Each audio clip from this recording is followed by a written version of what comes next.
Hello, everyone. Welcome to our webinar with the title Scaling Agile, Key Consideration for Decision Makers in a Dynamic Market. First of all, thank you so much for taking your time from a busy schedule to be here with us today in our free webinar.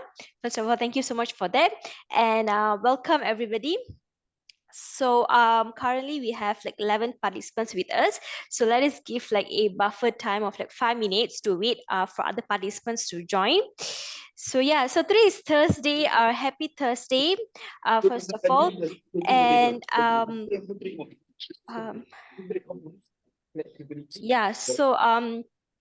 first of all, am I audible? Yes. If yes, please type yes in the comment box below, or maybe you can unmute yourself and say that you can hear me.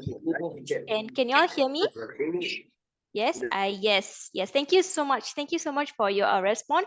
Yeah, so please feel free to use the chat box to share your thoughts, to share your opinions on. If you have any questions regarding this webinar or anything you have in your mind, please feel free to share.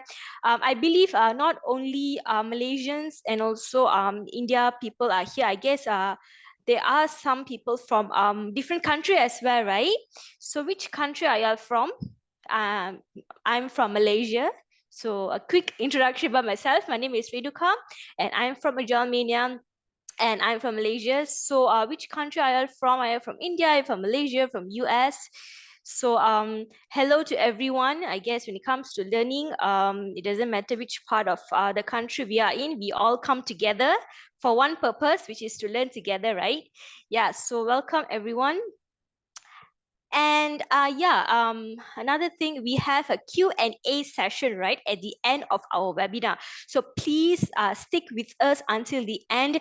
And if you have any questions, feel free to ask questions because our trainer, our expert is here to answer all of your questions. So again, please feel free to use the chat box. If you have any thoughts, any opinions, you want to know more about SAFe, right? So I believe some of you all here you have knowledge on SAFe, or some people you do not have much knowledge on SAFe, but you want to learn, right? So yeah, we can learn together, obviously. So I think it's 2-2 now. We have currently 15 participants. So if your friend has not joined yet, please ping them, ask them to join before we start our session because we don't want anyone to miss, right, on this session. So if your friends have not joined yet, ask them to join as well. It's not too late. All right, now moving on to our after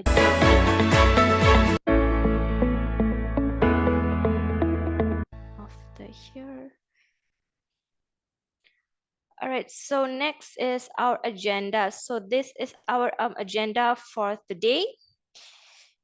Starting off with informed decisions, faster feedback loops, prioritization, risk management, and also empowering teams. So this is our agenda for today. Again, please stick with us until the end. Any questions, any thoughts, please feel free to use the chat box. So this is the general ground rules that we have. So possible, take a pen, a paper, a notebook with you, jot down important points, feel free to ask questions, and please try to utilize this free webinar to gain some knowledge and also, sorry, did someone say something in the chat box? Okay, no, all right. Yeah, you have anything to share, any thoughts, opinions, again, please feel free to use the chat box and pay full attention if you can with your phone. And yes, as I mentioned earlier, we have a Q&A session, right, at the end of our webinar. So please get prepared to ask questions from our trainer. So moving on to our expert, our trainer for today. So it is a great honor to welcome Mr. Ashwinee, sales consultant and also professional coach, to start the webinar. So thank you so much, and over to you, Mr. Ashwinee. Thank you. Thanks, Renuka. I'll share my screen. Okay, so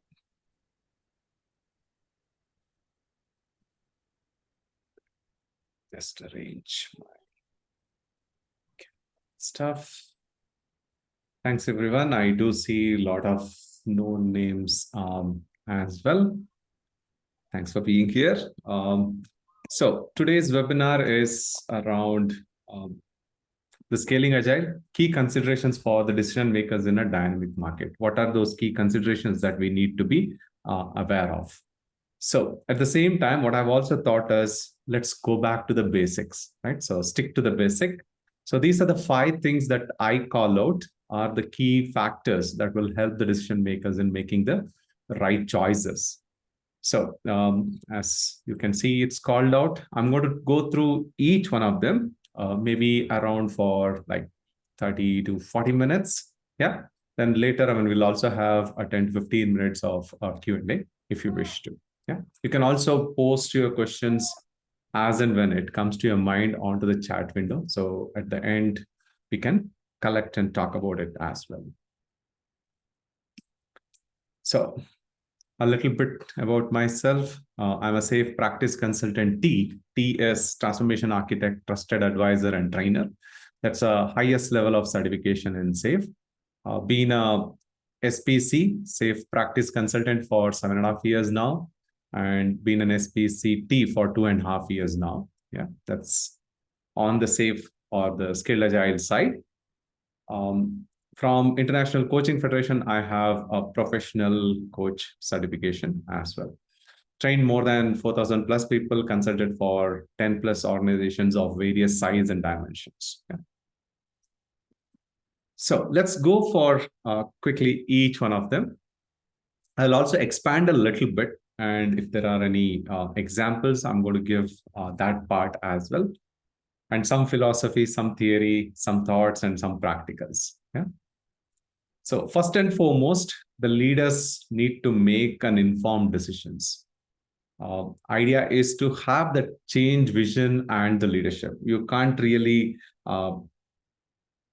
just work on a day-to-day basis. A leader should have a clear vision and be able to articulate as well what the future holds for us. It's typically called as postcard from the future. You should have the ability to go to the future and write something from the future, what is working today. Yeah.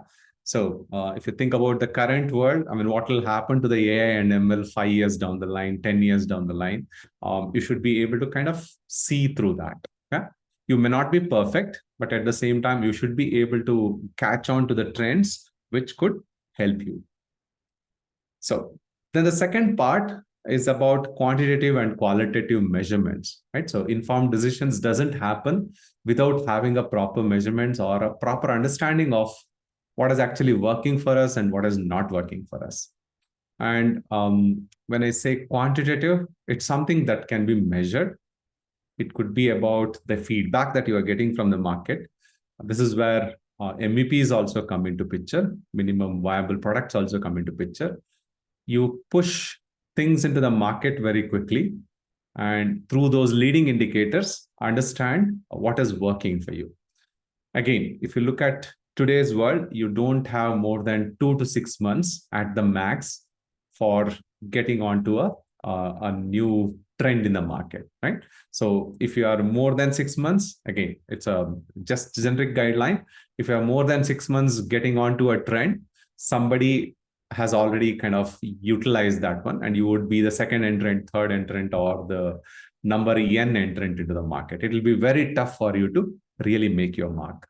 So that's where those quantitative measurements are needed, and the qualitative measurements as well. Sometimes gut feel also works, right? So you also have to have a measured quantity of quantitative measurement, and also the gut feel factors, right?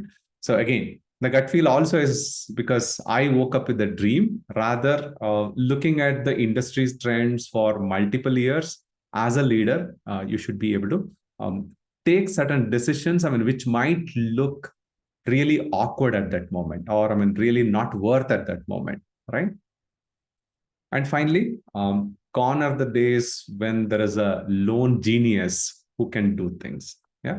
So this is where we talk about what we call as a guiding coalition. What do we mean by guiding coalition?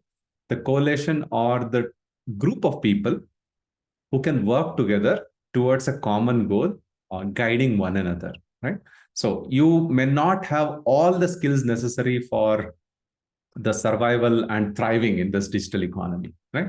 So if I am a good marketer, I also need someone from finance. I also need someone from architecture. I need someone from rules and regulations and the compliances and so on and so forth, right? Depending on the context. So you need to create that powerful coalition as a leader. Again, when I say leader, it doesn't have to be a C-suite alone. Product owners, product managers are content authorities, and they're leaders for that. And if you look at the Scrum Masters, the release train engineers in the train on a Scaled Agile paradigm, they are facilitating, they are coaching, they're helping the teams, right? So everybody can seen as a leader for their own perspective, right? So you create that powerful coalition, which helps you to make those decisions. Again, there could be a fourth point. I mean, you might want to add your own fourth point, right? So that's how we go about it.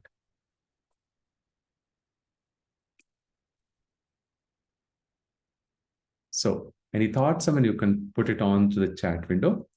With that said, I will move on to the second factor that I called out, the faster feedback loops. I guess if you're working in a Scrum and an Agile way of Scrum, Kanban, or SAFe, whatever methods, frameworks that you use, I think, I mean, you don't have to be told again and again why it is important, right? So the action that we do and the effect that it takes, what's the timeline between them, right? So that's very important in the today's world. So if I do an action, how quickly can I get a feedback, right? So how quickly can I get a feedback? How quickly I can do that one? That's an important thing for us. And this is where few things come into my mind. The first one is the customer involvement. I think, I mean, even in a Scrum team, we have a PO or the product owner as a customer or the representative of the customer, right? Likewise, I mean, we need to have the right customer involvement. If I can have the real end customer on my panel, the customer advisory group, nothing like it, right? Otherwise, I mean, at least, I mean, I need to have someone from the business. Again, their title could be anything: business owner, product manager, or project manager, whatever it is. But I mean, we need to have a clear understanding of who's my customer and they are involved throughout. The second one is a very, very important aspect of on the feedback loop. Many a times the customers don't know what they want. I think we would all agree. We also are customers for many of the products. And many a times, I mean, we really don't know to start with. I mean, what is it, that problem statement that I have, or what the particular solution that I require, right? We always call out, okay, I need the next iPhone type, right? So that's always the customer's mind. There is something shiny, new, bright object that I want to get to. Many a times it may not be. So this is where Gemba helps. Gemba is a Japanese term which literally translates to a place where the customers are there and you work with them. So you go to the place where the customers are there and work with them to really see what is their problem statement, or how do they use your product, or if there is no product, I mean, how do they solve their problems today, right? So simple example, like I want to buy something online. So maybe, I mean, they're kind of saying, okay, the current websites are not helping me. They just say that. I mean, somehow, I mean, it doesn't click with me. So you might want to observe them actually trying to buy on the website, and you see that they're getting stuck at certain places, or they have a problem actually traversing or clicking multiple times, 4 or 5 times to search a product, right? Maybe that's a problem statement that they have, right? So you learn from those Gemba, learn from being with the customer. Yeah. Last one, I mean, again, we did talk about, I'm trying to connect to the previous slide here. I mean, we are talking about quantitative and qualitative measurements when we talk about an informed decision making. How do I measure that? I mean, what are those measurements? So this is where Again, I've taken it from Scale Agile framework. Progress, product, and the process measures. What do you mean by that? So you need to be aware of what is your progress today. You need to be aware of how is your product doing. Are you building the right product? Not just are we building the product right? So maybe progress helps you to look at, are we building the product right? I mean, we have envisioned something. Are we kind of going in the right direction? It might help you there. But when we talk about a product, we are also talking about working with the customer to really understand, are we building the right product itself? Yeah. And finally, the process.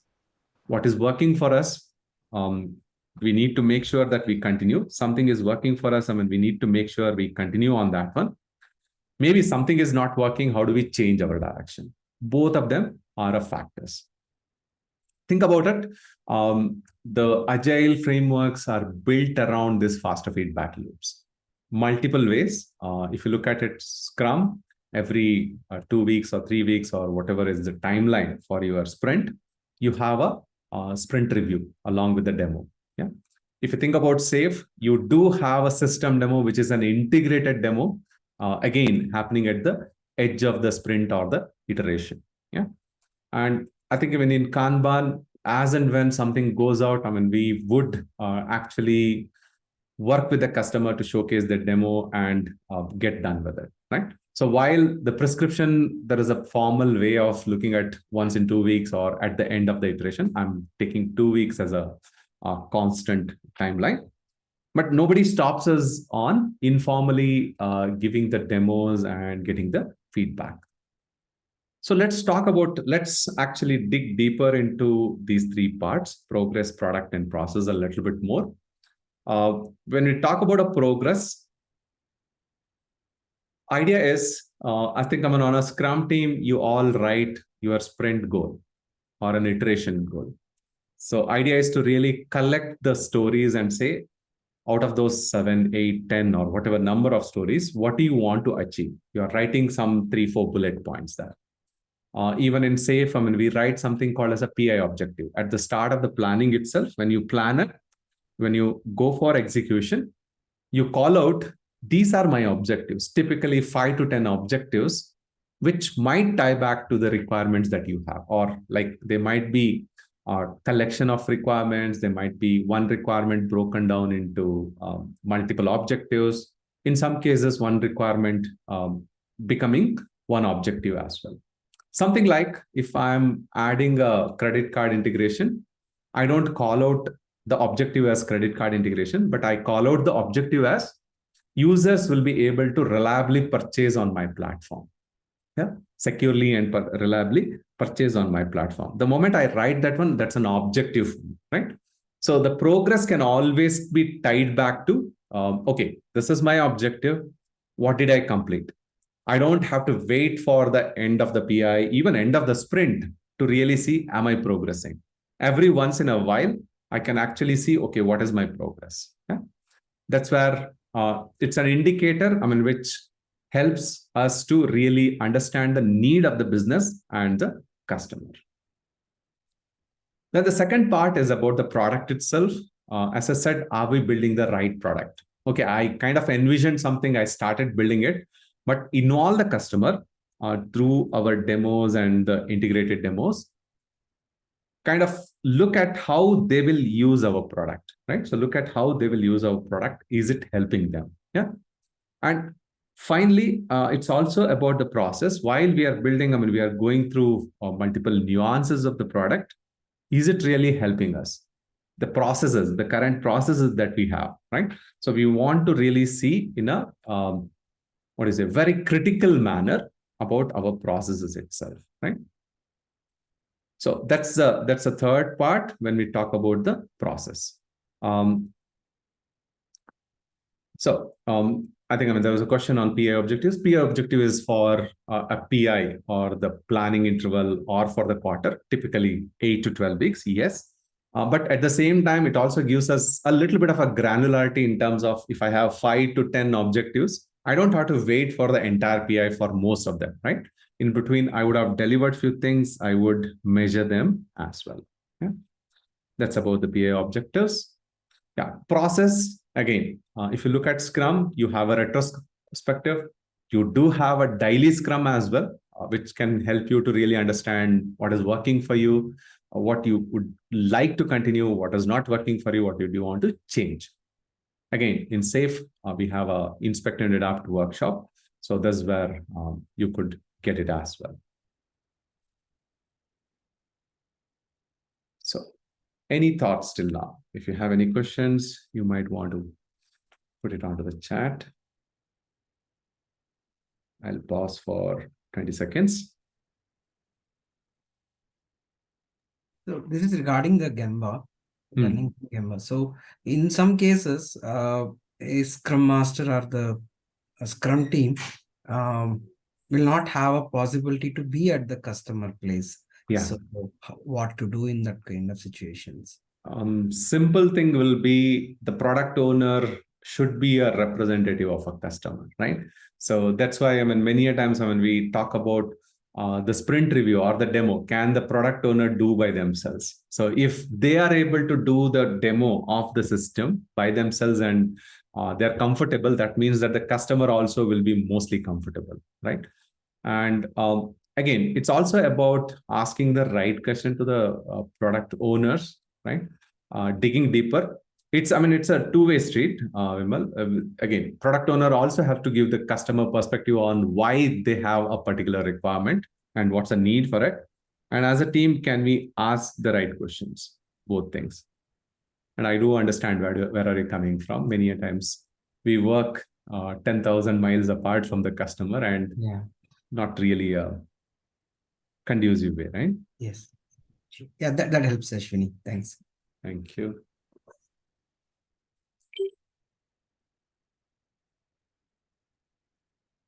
So the third one that I'm going to talk about is about the prioritization. Yeah. Again, while we talk about prioritization from the product owners, product managers perspective, I also look at it as a leadership perspective. It should not become what we call as a hippo prioritization, highest paid person's opinion, right? It should not become that. Rather, I mean, you should have the ability to economically prioritize.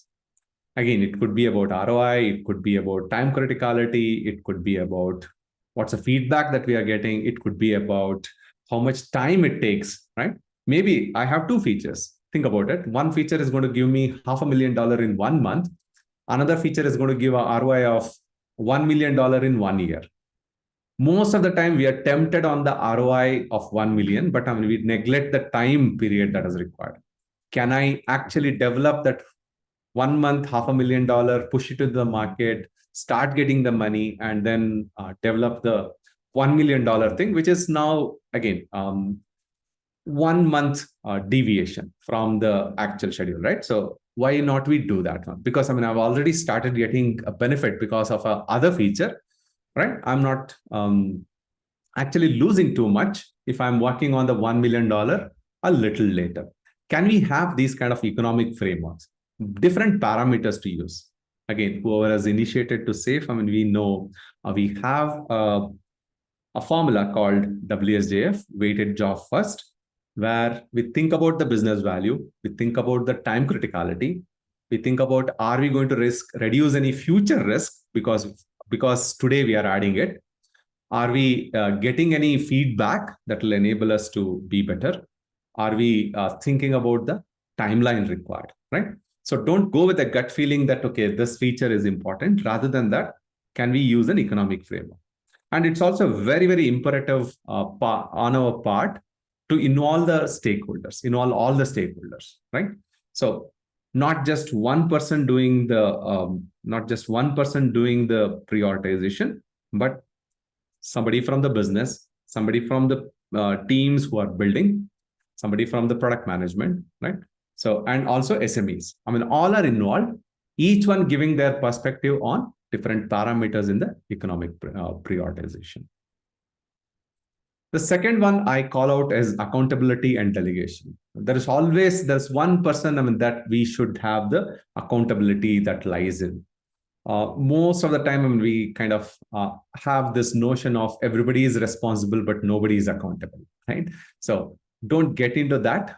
I think if you look at the content, the product managers, product owners become unaccountable. And at an organization level, you will also have leaders or a group of leaders who are accountable for really helping you with the vision and the right roadmap.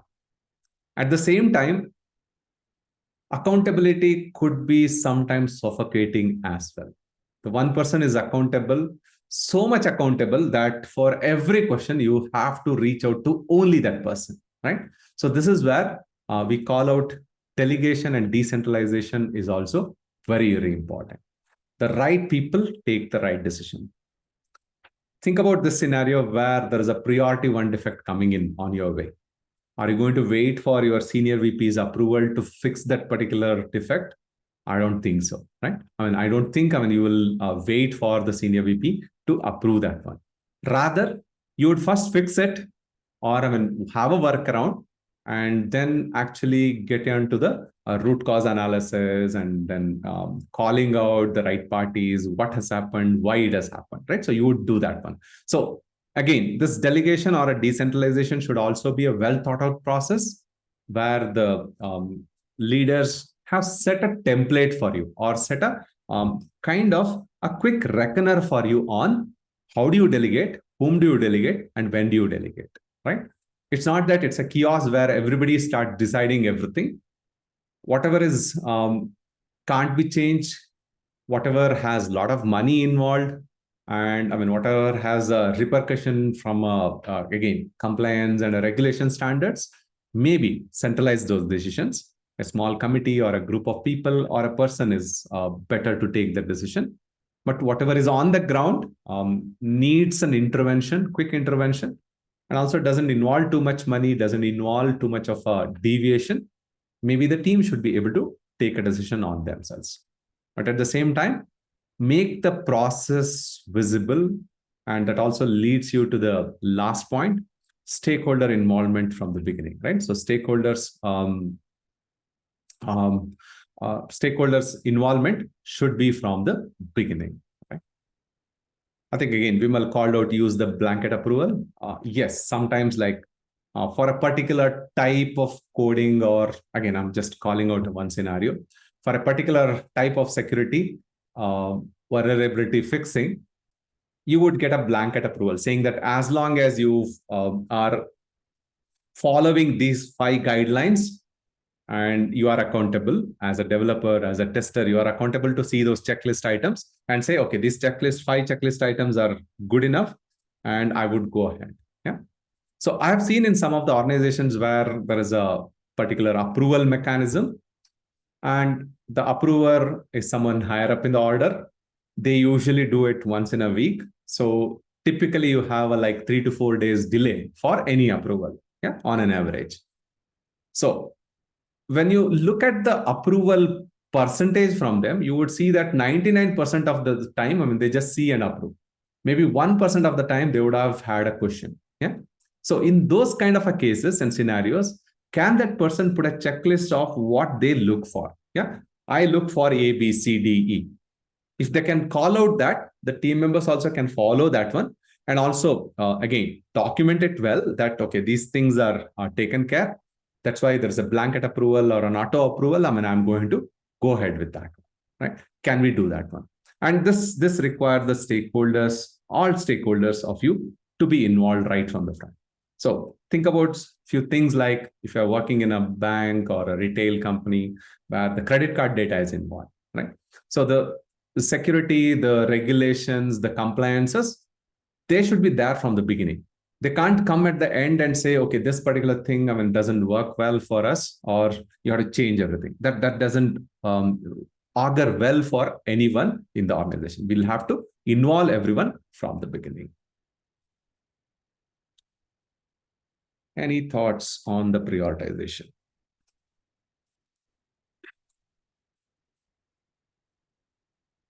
And interestingly, the number from our industry, software industry itself, I think 70+% of the organizations don't have an economic model of prioritization. And luckily, it is changing for the good, right? So more and more organizations have implemented Scrum. Scrum kind of asks you to prioritize your backlog item. At least at that level, I mean, we have some clarity coming up. But at the same time, to decentralize the decisions and also make the right decisions, the clarity and competence, both are important. I mean, you can't just have the competency at the team level, people knowing what they are doing and how they are doing and working around across that one. That just doesn't work. You need to have that clarity from the organization level as well.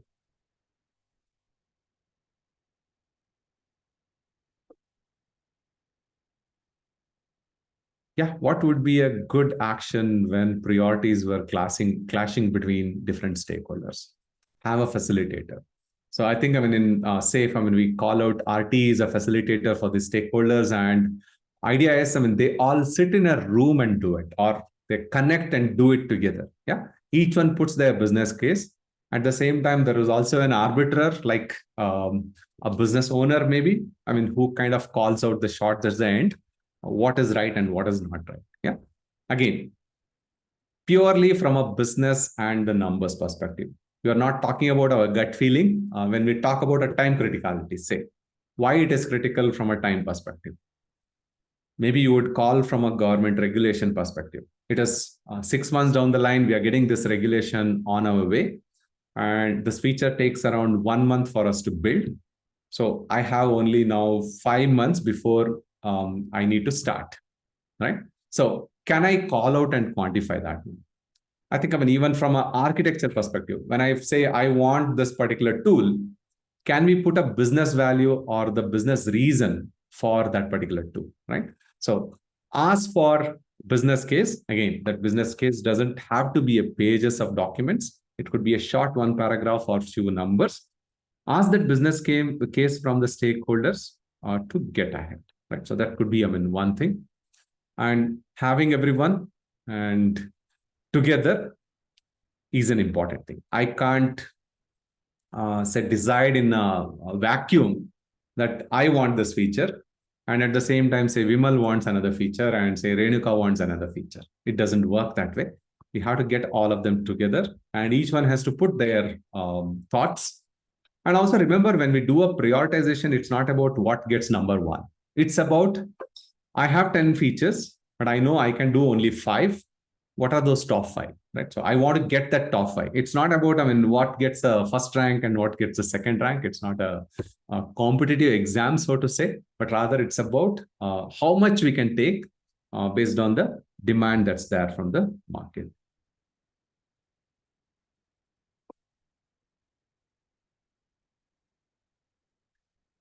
Hope it does answer the question to an extent.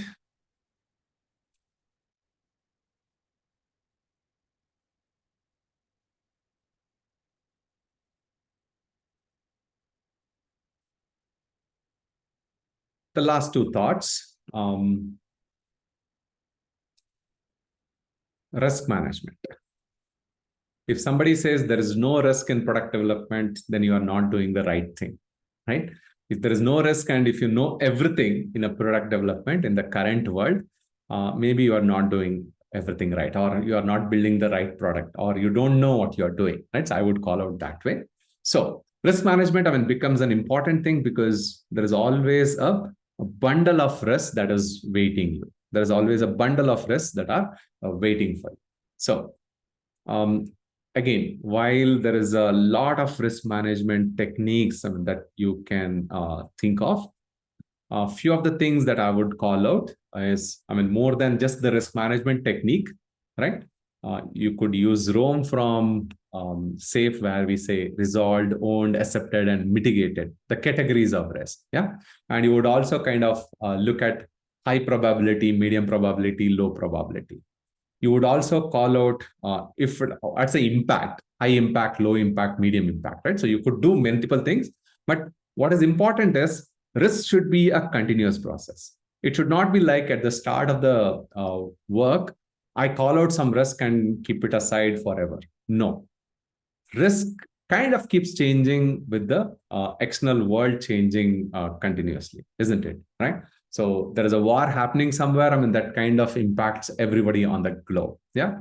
I think, I mean, we have gone through the COVID, right? So I think, I mean, 3 years, I mean, we are still kind of coming out on understanding, I mean, should I go to office or should I work from home? Should I be work hybrid model, right? So we are confused now. Yeah. So there should be a continuous approach that you need to take around how do we manage and mitigate the risk, right? And to manage all of that, there should be a transparent process. The risk should be visible for everybody in the organization. Yeah, any risk that you have at the right levels, I mean, it should be visible for everybody in the organization. So idea also is, if somebody can take an action around that risk, why not, right? So why not give them that permission to take the action? And finally, as it might sound a cliche, risk as an opportunity. Can we look at risk as an opportunity rather than just a risk itself, or rather than just a roadblocker itself? I think the companies and the people who have seen a risk and a challenge as an opportunity have changed the world, so to say, right? So you would have a challenge today. You would not know how to do it, but by experimenting continuously, by working with stakeholders and the customers continuously, can we think about a place where that risk can be changed as an opportunity for ourselves? Yeah, I think, again, simple things.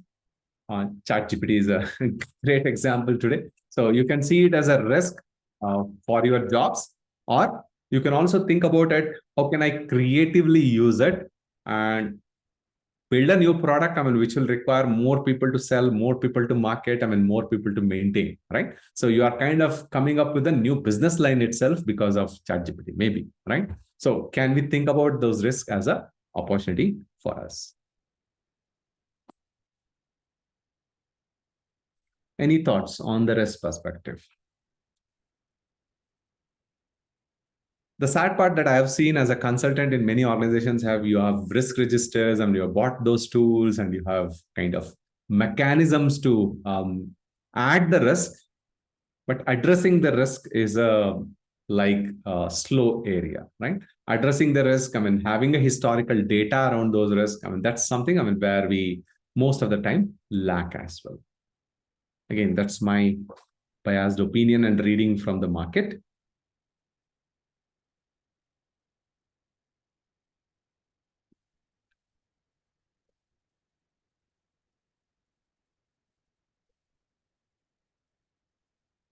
Any thoughts?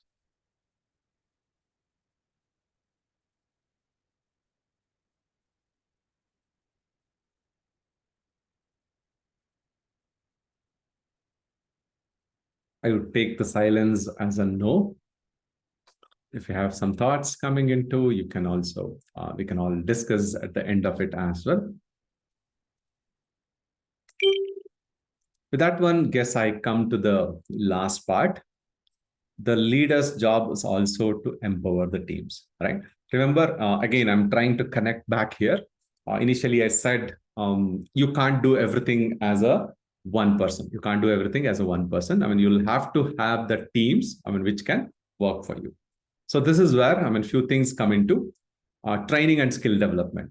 Again, the right training, it's not about sending someone to some class and, I mean, getting a certification. Certifications matter to an extent, but at the same time, right training. I mean, is it on-the-job training? Is it a certification, industry certification? Is it about a mentorship for the teams, right? So think about that and develop their skills. I think, I mean, we all call about this T-shaped skills. While we have a deep understanding in one area, we are very good at that. At the same time, are we also becoming better on the other adjacent areas? Are we also becoming better on the adjacent areas? That's where the skill development comes in. The second part that I will call out is what we call out as a psychological safety, right? So people should be able to work and innovate, and most of the time they might fail, right? So when they are innovating, when they are trying to find out something new, most often or not, they would fail. Yeah. they would fail. So if they fail, how are you treating that failure? As a leader, I mean, your job, I think, I mean, I will call out all of you as a leader. I mean, you have your teams, you have your peers, I mean, you have your colleagues, you have your leaders as well. So how do you work with them? So you build systems where the failure doesn't hurt you too much, right? So you can experiment in smaller pockets. I think, I mean, Scrum does the same thing, right? So why do we do a daily Scrum that do every day, right? A daily Scrum itself calls out it's daily. Why do you do it daily? Idea is, I mean, we are constantly looking at, are we moving towards a goal? Yeah. If there is a change that is needed, I mean, we kind of can communicate to everybody on the team. So that's about the psychological safety, right? So we are building that psychological safety. Even if I do a mistake, I kind of spend maybe couple of hours, maybe a couple of days or a couple of weeks based on the context. If something goes bad, I'm not worried too much, right? So people, they have that psychological safety, which helps them to take things forward in a greater vigor, right? I think, I mean, innovation, 99% of the time something fails. The 1% of the time it kind of succeeds is when you will find a lot of profit and the benefits. Again, I'm just putting some blind numbers. Don't take them literally as such. We have to fail 99% of the time, not really. Idea is to have that psychological safety. People have that cushion of, if something doesn't work, I have someone to lean to. I have the process to lean to. I have the technology to lean to. Yeah. And finally, provide the space for teams to innovate.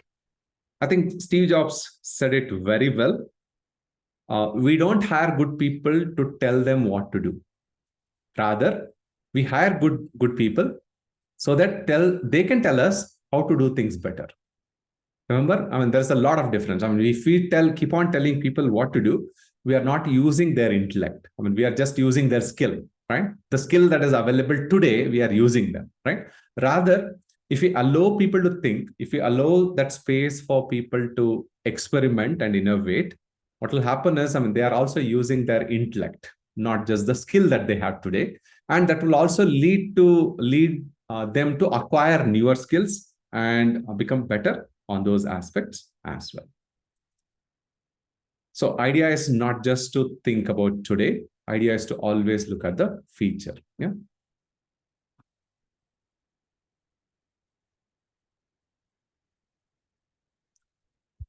Okay, psychological safety. Vimal has a question on, I see psychological safety is always challenging. I feel it connects to the emotions of each individuals and thus reflects at the team level.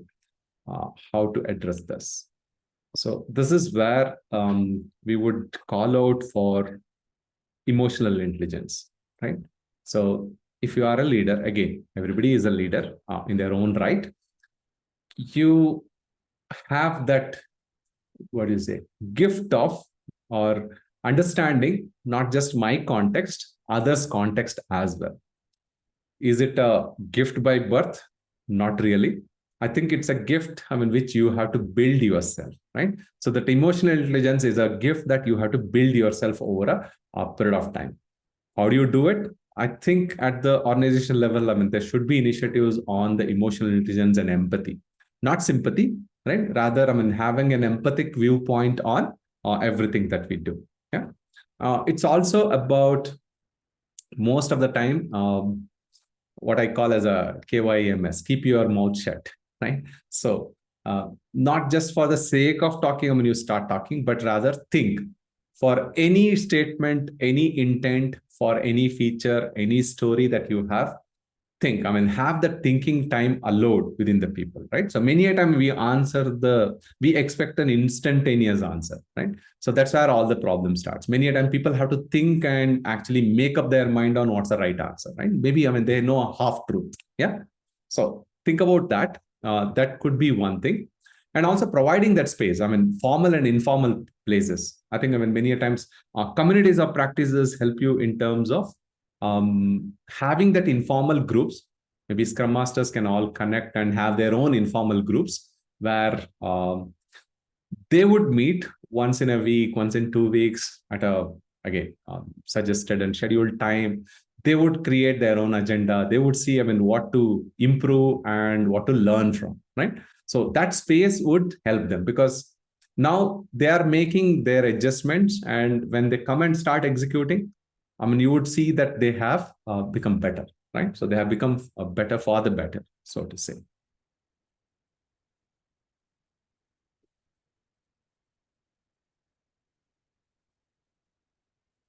Any thoughts till now?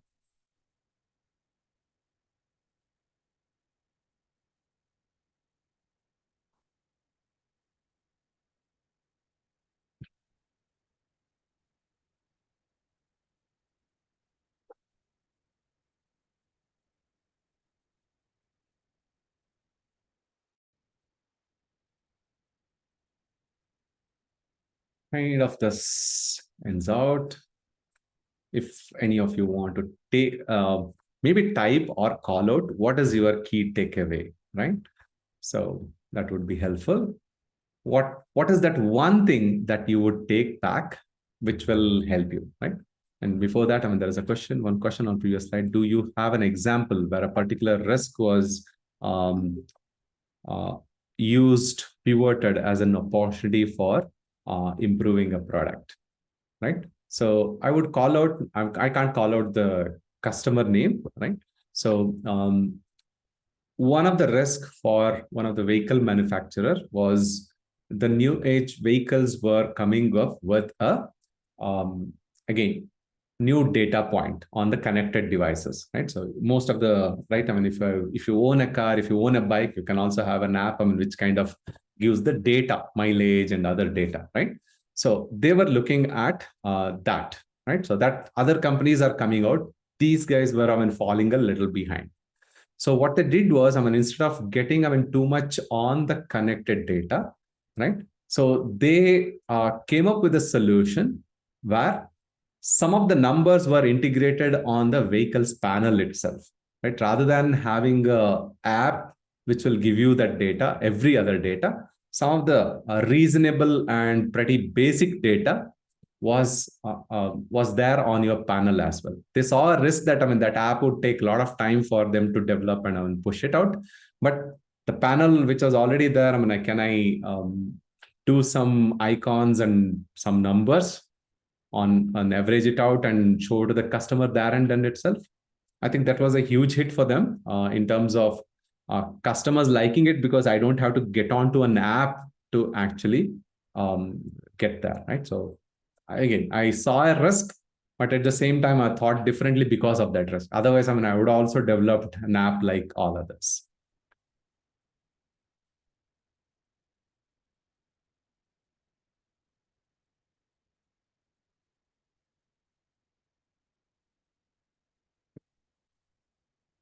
Any key takeaways or any ask from me as well on what you want to see in the next webinars?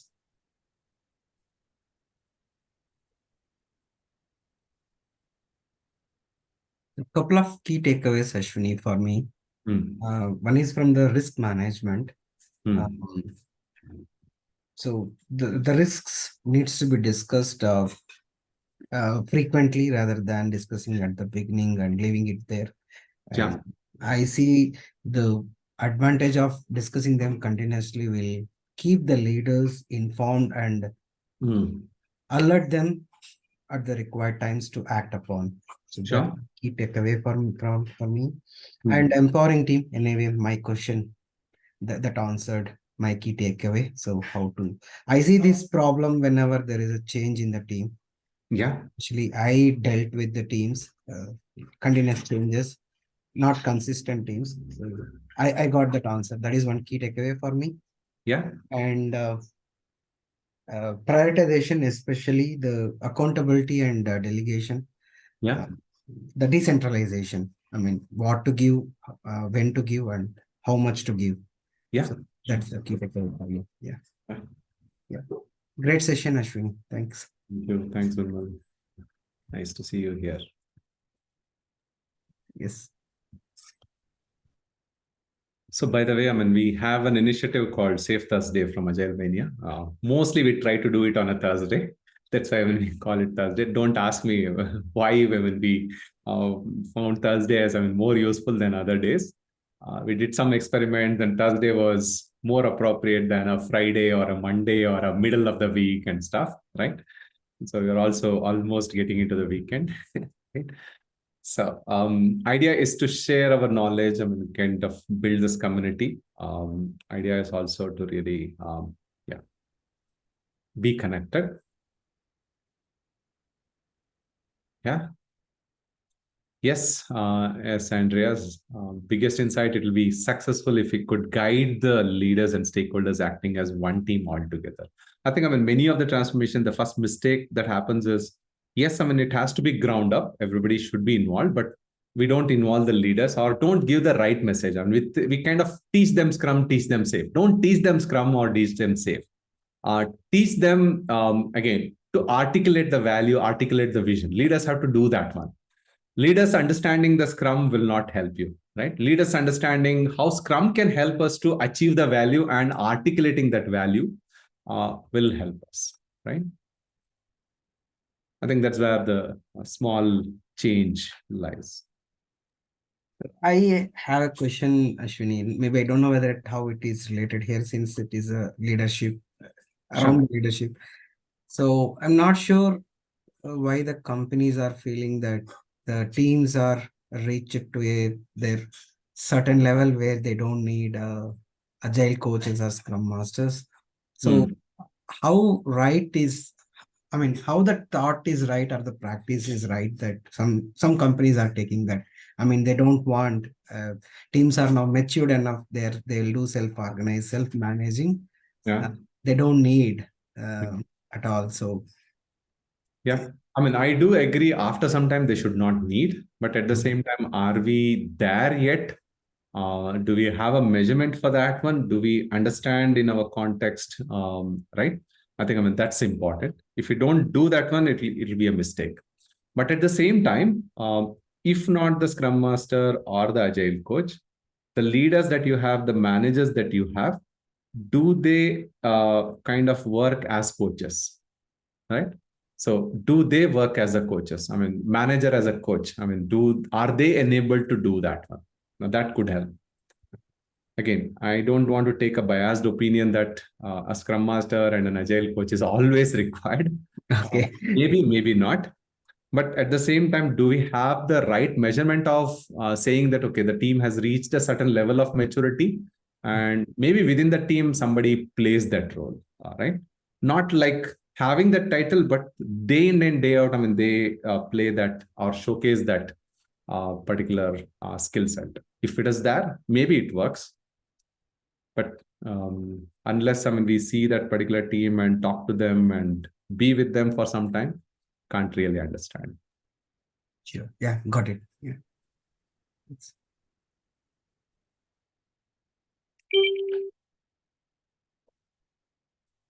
Okay, I think question and answer session was what we were doing. Yeah, this last slide is for Renuka. Yes, so thank you so much, Mr. Ashwinee, for this great session. Also, thank you so much to the participants. Last but not least, you have any questions on SAFE, on trainings, you want to enroll on our SAFE courses, and you do not know how to start, where to go all about, right? Yeah, so we at Agilemania, we provide coaching, consultation, IT, non-IT domains as well. So what can you do? You can email us, ask@agilemania.com, or you can email me. You can go to our website, right? There's a lot, I believe there's a lot of information on our website, www.agilemania.com. And yeah, you may contact me. You may also contact Mr. Ashwinee as well. Any inquiries, any thought that you have in your mind, please feel free to share. Yeah, so that is all from me. And yeah, I guess we have about 5 minutes left, right? So anything that you want to share over to the audiences, you want to unmute yourself and you say something, or you want to share your thoughts, opinions. If you don't wish to unmute, it's okay. You can, type in the chat box below. Yes. I'll also share my LinkedIn address, so you can connect to me here, right? So always welcome to continue the conversations, right? So It's not that, I mean, we meet here and forget each other.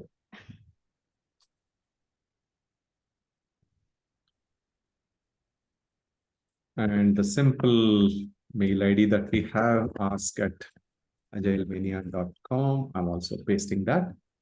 Yes.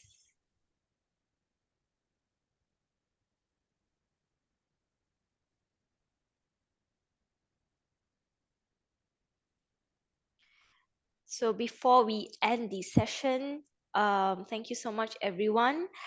And you may go to the link that Mr. Ashwinee shared.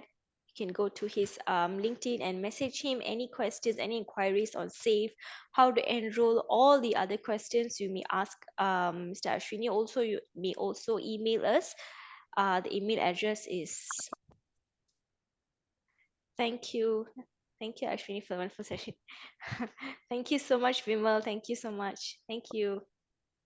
So any last thoughts before we end the session?